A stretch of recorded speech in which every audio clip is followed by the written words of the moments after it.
Exam तो कोई भी निकल सकता है, लेकिन उसके लिए जुनून और ताकत होनी चाहिए। क्वेश्चन PYQ के रूप में आया हुआ है पिछले सालों में या उससे बहुत आगे के पिछले सालों में, तो वो सारे क्वेश्चन को हम आज की क्लास में करेंगे। ओके, इसी के साथ साथ वीडियो को स्टार्ट करते हैं। निम्न में से कौन सा मानचित्र का घटक नहीं है? अब मानचित्र के घटक क्या होते हैं आप बताइए। आपने कभी ना कभी सोचा होगा कि मानचित्र जो है उसके कुछ घटक होते हैं। मानचित्र है तो उसकी दूरी होती होगी, उसका कोई प्रतीक होता होगा, उसकी कोई लोकेशन होती होगी, इस तरह से चीज़ें मानचित्र में हम देखते हैं। लेकिन वही क्वेश्चन में बदल के दिया है कि मानचित्र के घटक कौन से नहीं हैं। आपको क्या करने हैं कि जब भी आपको एग्ज़ाम देना है, जाना है, उस एग्ज़ाम में आपको क्वेश्चन को ध्यान से पढ़ना है और ध्यान से ये पढ़ना है कि क्वेश्चन में घटक है या नहीं है। ऐसे करके क्वेश्चन वो देता है, तो अगर कभी नहीं है दिया है तो आप उस पर मार्क करना कि नहीं है वाले ऑप्शन को आप राइट करना। ठीक है, कई बार हमारे एग्ज़ाम में गलती हमसे हो जाती है, हमें पता नहीं चल पाता है कि है या नहीं है। हम है समझ के क्वेश्चन को लगा देते हैं टिक और हमारा आंसर गलत हो जाता है। तो चलिए इसमें समझते हैं। सबसे पहले दिशा, दूसरे नंबर पे है दूरी, तीसरे नंबर पे है प्रतीक और चौथे नंबर पे है आकार। आपको क्या लगता है कि घटक कौन सा नहीं होगा? दिशा तो सब में होता है, मानचित्र है तो दिशा के आधार पे ही बनता है। दूसरा दूरी, मानचित्र में दूरी होती ही होती है। प्रतीक, कोई ना कोई जगह का प्रतीक लोकेशन होता ही है, लेकिन जो आकार है वो नहीं होता है। इस तरह से हमारा राइट आंसर क्या आएगा? आकार। ठीक है, चलिए अब दूसरे क्वेश्चन की तरफ बढ़ते हैं आगे। अगर मान लीजिए इसी में अगर ये क्वेश्चन में है अगर बोला तो आपको ये तीनों ऑप्शन जो है वो राइट हो जाएगा। देखिए, खेल सिर्फ इसका है कि आपको ये पता होना चाहिए कि जो भी चीज़ें हमें दी हुई है उसकी भाषा हमें समझ में आनी चाहिए। अगर हमें भाषा समझ में आएगी तो हमारा आंसर लगभग सही हो जाएगा। ठीक है, दूसरे क्वेश्चन की ओर बढ़ते हैं और देखते हैं। पृथ्वी की दूरी का अपने कक्षा तल के झुकाव को कोण क्या है? बताइए, कक्षा तल के झुकाव का कोण क्या है? ये इसने पूछा है। पृथ्वी अपने दूरी पे चक्कर लगाती है, ठीक है, परिक्रमा करती है, तो पृथ्वी अपने अक्ष पे 23.5 डिग्री हुई झुकी हुई है। इस हिसाब से 23.5 आंसर आएगा कि 66.5 आंसर आएगा कि 32.5 आंसर आएगा कि 66.5 आंसर आएगा? क्या आंसर आएगा? नहीं, 66.8। ठीक है, तो कितना आंसर आएगा ये आप मुझे बताइए। देखिए, सबसे पहले मैं आपको बता देती हूँ कि कक्षा तल पूछे, ठीक है, कक्षा अगर पूछेगा तो 23.5 डिग्री आंसर आएगा। अगर कक्षा तल पूछा, कक्षा तल यानी कि एकदम नीचे स्तर से अगर वो पूछे कि पृथ्वी की धुरी अपने कक्षा तल से कितने डिग्री झुकी हुई है या कोण बनाती है, तो हमें आंसर आएगा 66.5 डिग्री। ठीक है, अब चलिए तीसरी क्वेश्चन की तरफ बढ़ते हैं। कौन सा उष्णकटिबंधीय घास का स्थल का एक प्रकार है? यानी घास के स्थल एक उष्णकटिबंधीय होती है, ठीक है, जिसमें हमें बहुत सारी चीज़ देखने को मिलती है। देखिए, सबसे पहले ऑप्शन दिया है पंपास। क्या उष्णकटिबंधीय घास के स्थल में पंपास आता है? दूसरा देखिए सवाना, तीसरा है स्टेपी और चौथा है डाउन। ये सारा ये जो दिया हुआ है वो घास के स्थल है, ठीक है, घास के प्रकार है, घास के बारे में इसमें बताया गया है। तो ये सभी एक प्रकार के घास ही है, लेकिन हमें कौन सा घास के बारे में बताना है? उष्णकटिबंधीय। तो उष्णकटिबंधीय घास के स्थल कौन से होंगे? सवाना, ठीक है, जो हमारे ग्लोब में लगभग थोड़े बीच में या उसके थोड़े ऊपर पाए जाते हैं। ठीक, अब देखो चौथा क्वेश्चन दिया हुआ है। अगर आपको नहीं दिख रहा होगा तो मैं ऑप्शन बोल दूंगी, ठीक है, मेरे हिसाब से आपको दिख रहा होगा। आप ध्यान से देखिए।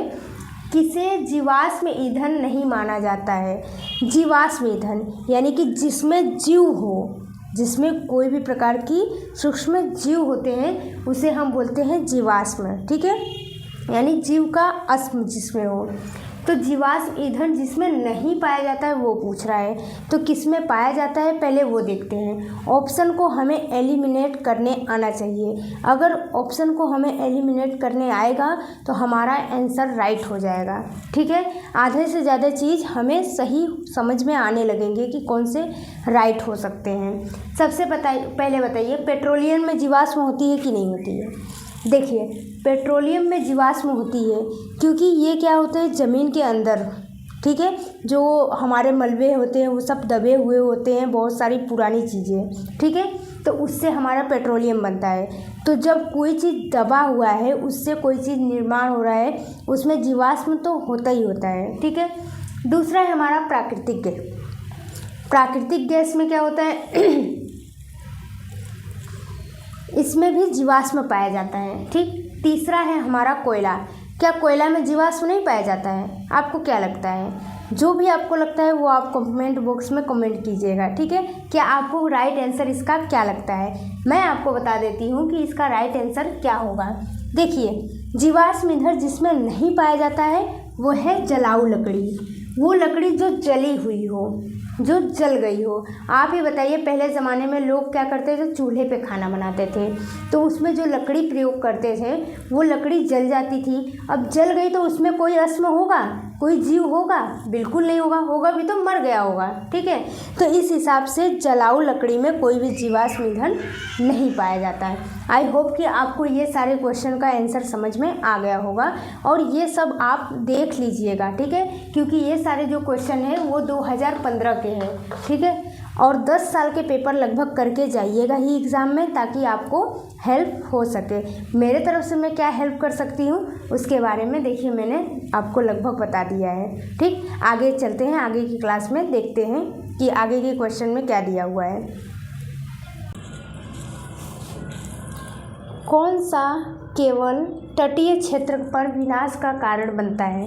आप मुझे बताइए कि कौन सा केवल तटीय क्षेत्र पे, तटीय मतलब कि जो एरिया तट के किनारे हो, ठीक है, यानी समुद्र है, समुद्र के जस्ट किनारे हो, ऐसे एरिया के साइड में कौन सा सबसे ज़्यादा विनाश का कारण बन सकता है?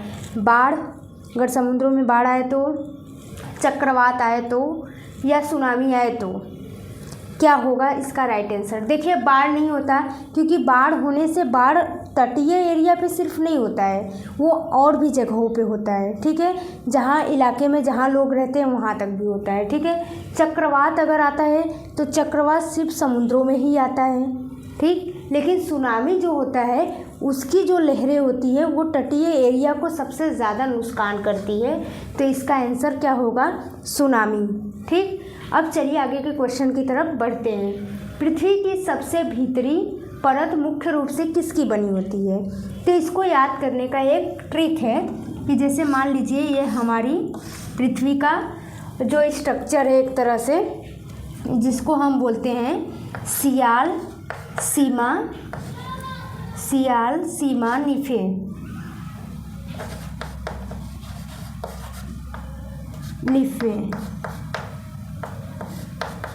ठीक है, सियाल, सीमा, निफे।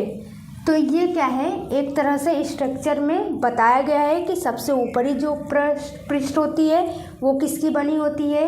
सियाल की बनी होती है, जिसको हम बोलते हैं सिलिका। ठीक है, इसके बाद दूसरा जो परत है वो मैग्नीशियम और सिलिका की बनी होती है। तीसरी जो परत हमारी होती है, जो सबसे आंतरिक परत होती है, सबसे अंदर की साइड, वो निफे की बनी होती है, निकल और फेरस ऑक्साइड का, जिसे हम लोहा भी बोलते हैं। तो इसका जो राइट आंसर क्या होगा? इसका राइट आंसर होगा निकल फेरस ऑक्साइड। क्यों? क्योंकि ये सबसे भीतरी परत के बारे में पूछा है। इस तरह आपके एग्ज़ाम में सबसे ऊपरी परत के बारे में भी पूछ सकता है, मध्य परत के बारे में भी पूछ सकता है और आंतरिक परत के भी बारे में पूछ सकता है। ये जो क्वेश्चन है, ये सारा जो क्वेश्चन मैं आज का कराई हूँ वो 2015 के पूरे क्वेश्चन थे। ठीक है, जो फरवरी माह में आए थे। तो ये जो पूरे क्वेश्चन है वो सब 2015 के थे। तो 2015 में ये जो क्वेश्चन है वो आया था। ठीक है। हो सकता है आज के समय में ये भीतरी को हटा के वो मध्य का पूछ ले या वो परपटी का पूछ ले, सबसे ऊपरी सतह का पूछ ले। तो इस तरह से क्वेश्चन में क्या, लेकिन हमको कॉन्सेप्ट पढ़ना होता है, कॉन्सेप्ट इम्पोर्टेंट होता है। अगर हमारा कॉन्सेप्ट क्लियर है तो एग्ज़ाम भी क्लियर हो जाता है। तो चलिए इसी के साथ इस वीडियो को यहीं पे एंड करते हैं और आगे की वीडियो हमारा 2016 बता दीजिएगा, ठीक है। मैं क्या बताऊंगी उससे ज़्यादा आप मुझे ये बताइएगा कि आपको कौन से PYQ करना है, ठीक है। चलिए, थैंक यू सो मच।